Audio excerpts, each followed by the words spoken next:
Hello বন্ধুরা, আজ আমরা আপনাদের এমন কিছু সামুদ্রিক দানবের সঙ্গে পরিচয় করিয়ে দিতে যাচ্ছি যারা এতটাই বিপজ্জনক যে এক মুহূর্তে যে কোনো জাহাজকে ডুবিয়ে দিতে পারে।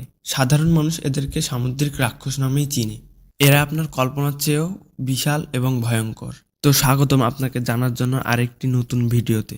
আজকের ভিডিওতে আমরা আপনাদের দেখাতে যাচ্ছি সামুদ্রিক কিছু ভয়ঙ্কর দানবকে, যার সম্পর্কে না আপনি আগে কোথাও শুনেছেন না দেখেছেন।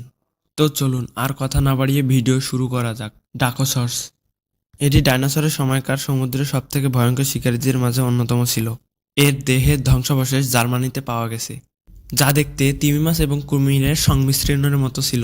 কিছু বছর আগে বিজ্ঞানীরা বিভিন্ন দেশ থেকে এটার শরীরের জীবাশ্ম খুঁজে পেয়েছে, যার মধ্যে রাশিয়া, ইংল্যান্ড, আর্জেন্টিনা রয়েছে।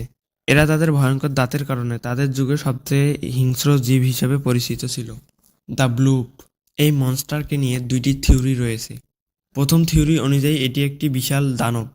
দ্বিতীয় থিওরি অনুযায়ী এটি শুধুমাত্র একটি বিকট শব্দ, যা আটলান্টিক মহাসাগরে বরফ ভাঙার কারণে সৃষ্টি হয়েছে। অনেক বিজ্ঞানীদের মতে এই প্রাণীর অস্তিত্ব পৃথিবীতে আছে, কারণ পৃথিবীতে কয়েক ট্রিলিয়ন জীব আছে যা মানুষের জানা নেই। হতে পারে এটি তার মাঝে একটি। জার্মান গন্ডার কথিত আছে, এই প্রাণী যখন নিজের গায়ে নিজে কামড় দেয় তখন তার শক্তি বেড়ে যায়। এর কোনো প্রাকৃতিক শক্তি নেই, তবে এর রক্তে খুবই মারাত্মক বিষ রয়েছে।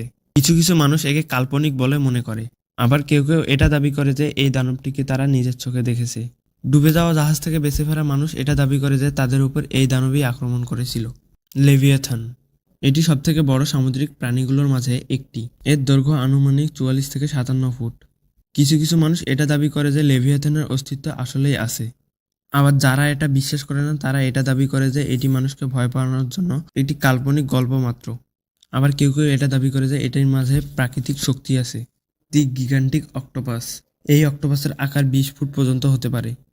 এই অক্টোপাস সম্পর্কে আমরা অনেক ঘটনা শুনেছি, তবে এটির পৃথিবীতে থাকার কোনো প্রমাণ পাওয়া যায়নি। তবে এর শরীরের ধ্বংসাবশেষ সমুদ্রের কিনারায় দেখতে পাওয়া যায়, যা থেকে বোঝা যায় যে এর অস্তিত্ব আসলে পৃথিবীতে ছিল।